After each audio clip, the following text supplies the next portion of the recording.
Ah, that's it. Got the camera working. So this is an old piece that I suppose I've touched up. The previous one was just this outer wall here, and I've since added on this wall, that wall, along the side here, up along the top. Well, yeah, up along here and down here. They're all new. Let me just get my pointing pencil. With regards the dynamics of this, the first wall up here, the main one, I suppose the taller one, that is measured to the topography of the stone as I found it on the ground. I literally just picked it up off the ground.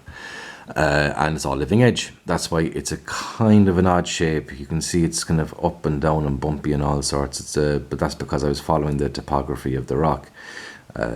You can see here on this kind of like building here that there's a big chunk taken out of that there. That's actually living edge. So it's not the neatest, but this was actually one of the first big ones I did. So it's as I said, it's not the neatest, but so with the lower walls, they're not living edge. I trimmed them down. There's pictures on my Instagram and a few other places of what it looked like before the lower wall was added. Oh, I'll lose it out of frame. Also, this nub up here, I know looks a bit odd. Why would you have a nub there? Well, the reason why so because is I wasn't too sure what I wanted to do with it.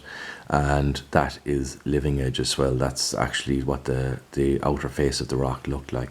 A bit like that there. That and that are living edge.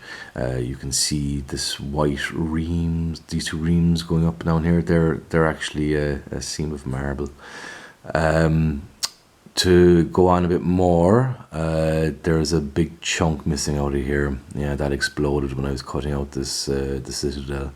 It was very brittle, unfortunately, a very brittle rock. You can see here as well. This popped out, that exploded. Down here, oops, I'm knocking something down here that popped out as well. I've made a few overcuts.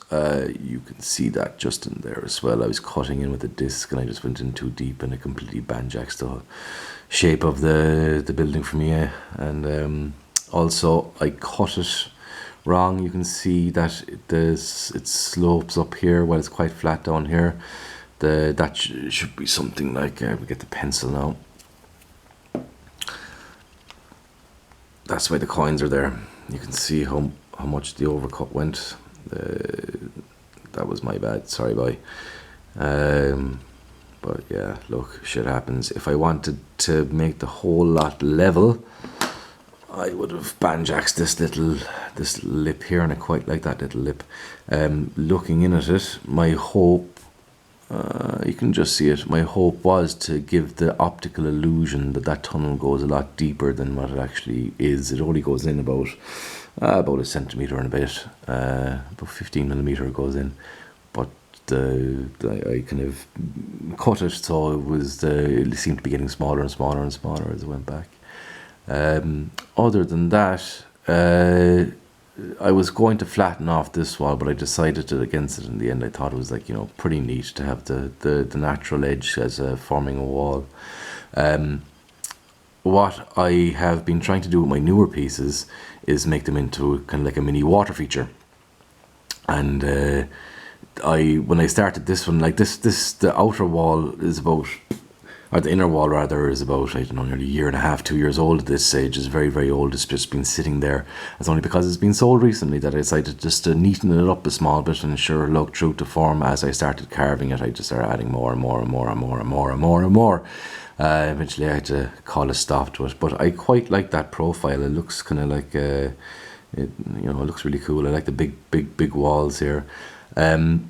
But like the levels are all over the place, just because I was following the topography of the rock.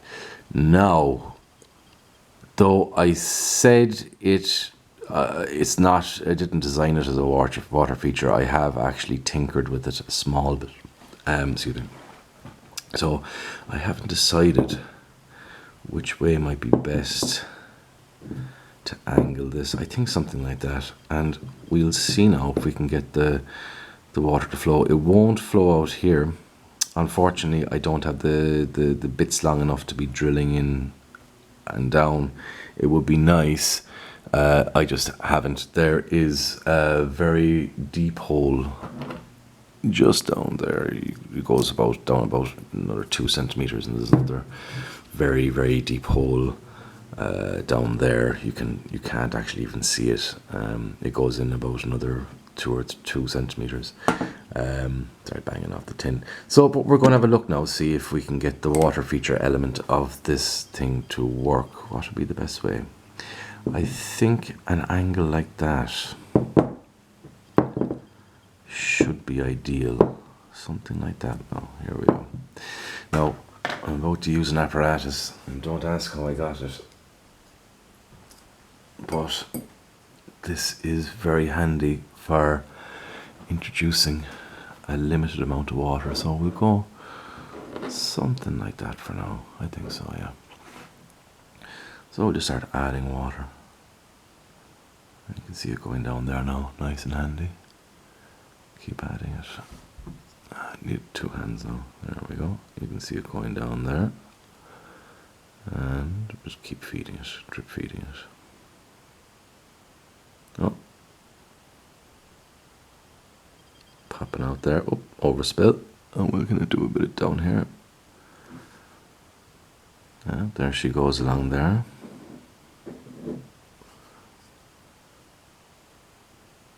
And down there she goes. Turn it a little bit more.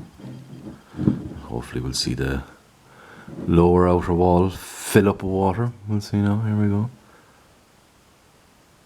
Break the meniscus. And down she goes, and down she goes, and all the way down to the bottom. Now, it's not as neat as my other water features, but, you know, it wasn't intended to be a water feature. Oh, she pops there now. It wasn't. I didn't start it with the intent of being a water feature. But I kind of like the idea of just seeing the water flow through, through your work. So anyway, that's what, 7.5 minutes, nearly 8. So we're going to call it, we're going to call a spade and cut it there. But yeah, thanks for buying this, and see you in the next one. Be good.